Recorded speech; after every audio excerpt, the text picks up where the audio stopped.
Hello, family and friends. Welcome back to another episode of The Other Side with me, Todd Jones. In today's episode, we are going to discuss how to think. How to think. Your thought process is the most important process that you have as an individual, in my opinion, because it guides your positive or negative outlook on life. All right. So thinking is all related to what you tell yourself and the patterns that you experience. All right.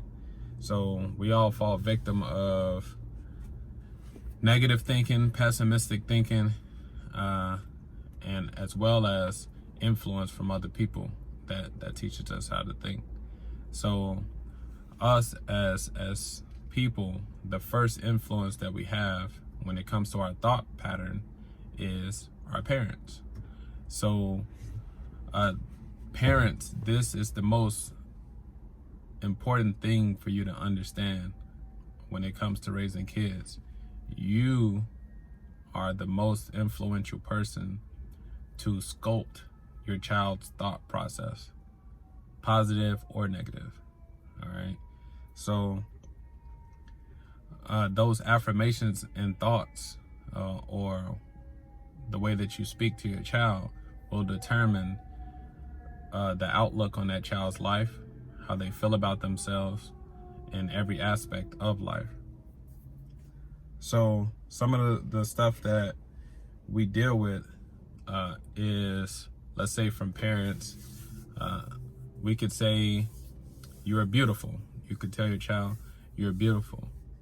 This is going to identify or influence that child's self-esteem when you tell them that they're beautiful. Or if you tell them that they're ugly, that's going to play a major part in your child's self-esteem. So that's going to be either positive or negative, depending on what kind of affirmations you give them, telling them constantly that you are beautiful, or telling them constantly that you're ugly or unattractive. Some people, they talk to their kids like that. So, but that influences your child's self-esteem. If you tell them you're stupid, that's going to influence your child's problem-solving abilities. Because now when they get to school and then they struggle with something, it's natural to struggle with something, especially something that you're foreign to, that's new, and you struggle learning it. That doesn't make you stupid. You're just trying to put things in a perspective in a way that helps you learn. You haven't quite grasped the concept yet. So that doesn't necessarily make you stupid. It's just something that's difficult to learn for that individual, because everybody doesn't learn the same. So when you call somebody stupid, whether it's a child or an adult or whoever, they reflect on themselves, and then they, when they struggle, they tell themselves, "I'm stupid because I can't grasp this." And so they'll want to give up on their problem solving. They'll be like, "Well, what's the use in trying, because I'm not going to figure it out anyway." That's not the kind of mindset that you want to be in. If you tell them that you're a disappointment, when you're disciplining your child, telling them that you're disappointed in them, this could play a major role in their self-worth. So their value as a person, when you tell them that they're disappointing and a disappointment to you, then it makes them feel like they have no purpose. Why am I here? I just mess things up. I'm a disappointment. My parents don't even love me because they're disappointed in me. So with that self-worth, it declines. And now we have those problems. And you can't do that.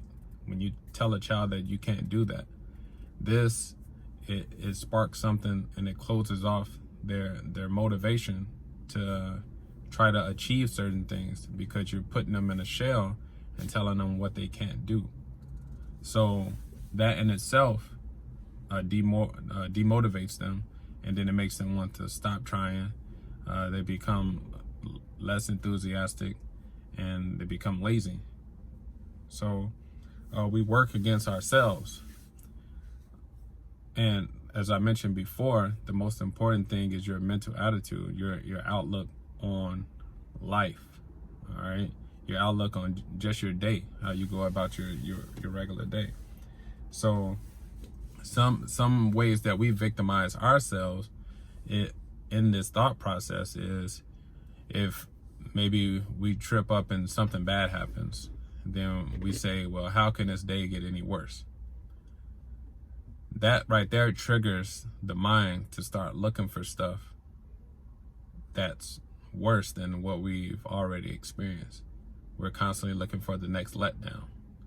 And that's demoralizing. That makes you depressed. And you no longer want to get up the next day because you're thinking, well, how can my life get any worse? So, another day on a plantation. I've heard that term before. And that puts you in a mundane way of living, is just going through the motions. I have no purpose. I'm just going through the motions until the end, until I check out. It makes us become pessimists. We're constantly looking at the negative. Even when it's something good, we'll find the negative instead of trying to find that silver lining on a bad day. We're looking at how things can once again become worse. And then we say, another thing that we say as adults is, I can't afford that. Or another thing is, I'm sick. All of these are affirmations to yourself when you're trying to accomplish something that keeps you from accomplishing it. So I'll go back, and then I'll try to make better transitions in what we should say. So instead of telling your child that they are a disappointment to you, maybe it's better for you to say that I'm disappointed in your decision. Because then the child is not the disappointment. The action that they took is what's disappointing, because you're teaching them to make better decisions. You want them to make better decisions. So now they can reflect back and say, you know what?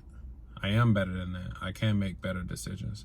And then you continuously let them make decisions as well, whether they are successful or they fail. The thing is, they're learning. That's the most important thing, is that they're learning. And so the more successful decisions that they make, the more confident they become, and then the better they get at making decisions. And then it keeps them from making bad decisions, falling in with the wrong crowd, and not falling into peer pressure. When you say that you can't do that, you tell a child that you can't do that, and you cut them off. It's not you can't do that. It shouldn't be you can't do that. It's how can you achieve that? Or, what steps do you have to take to be able to do that? Because sometimes us as people, we project our fears, something that we've never experienced, on other people. And then that demotivates them or demoralizes them. And we don't want to do that. We want people to be successful, especially our kids and people that we keep in our inner circle. So when we say that we can't afford that, that's along the same terms. Instead of saying, I can't afford that, you should ask yourself, well, how can I afford that? What do I need to sacrifice to be able to afford that? Or what more do I need to save or invest to be able to afford that? Because then it unlocks the channels in your mind to look for solutions to solve these problems. Once you say I can't, your mind closes, and then it no longer looks for a solution to whatever problem or whatever situation you're saying that you can't do. It accepts defeat.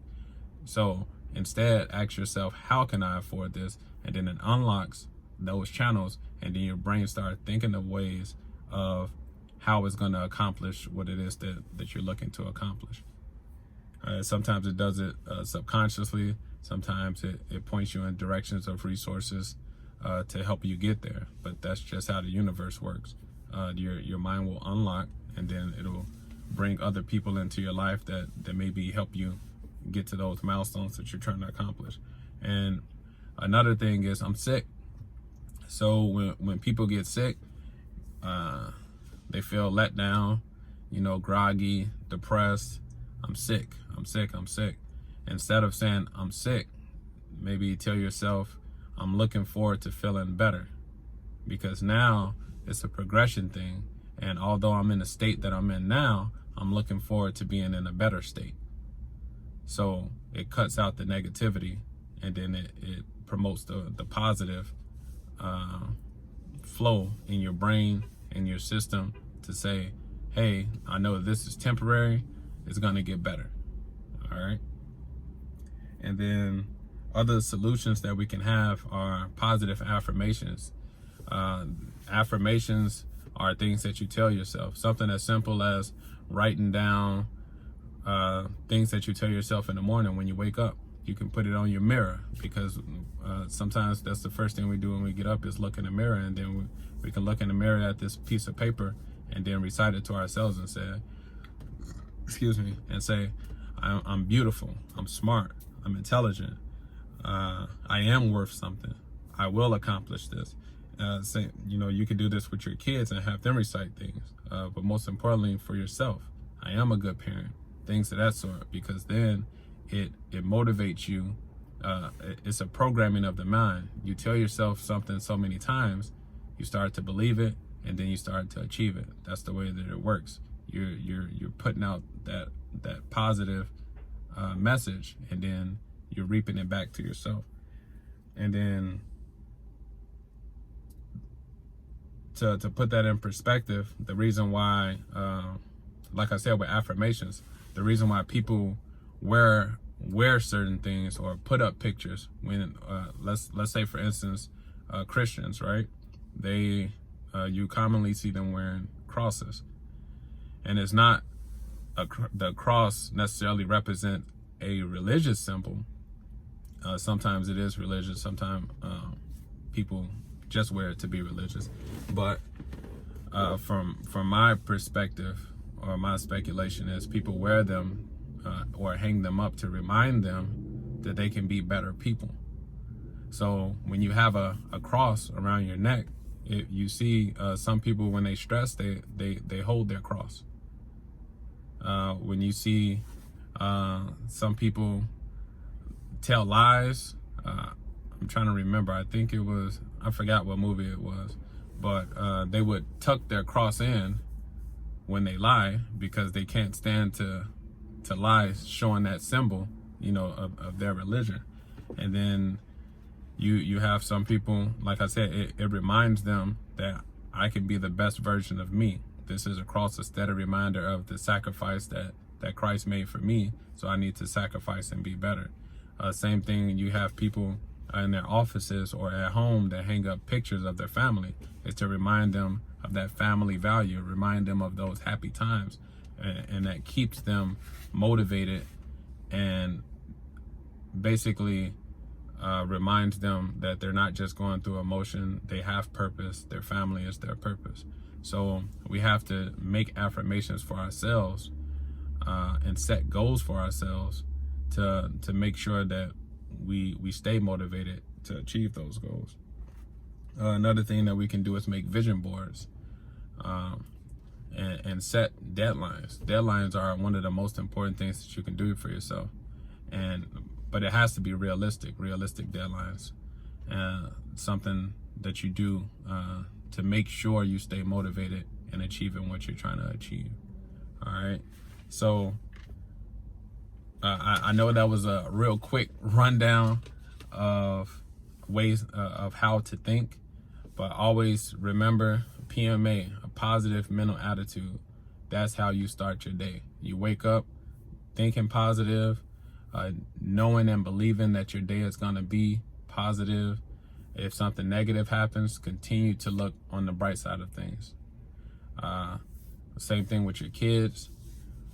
Affirmations, telling them that they are smart, they are beautiful, they will be successful, and you give them those tools to program themselves to believe it, and then they will achieve it. I remember that was a saying when I was in grammar school. The principal used to tell us, if you believe it, then you can achieve it. And that holds true in today's society. All right. So that's all I have for today. Make sure you comment, like, subscribe, share, and thank you all for the support. And I will see you in the next episode.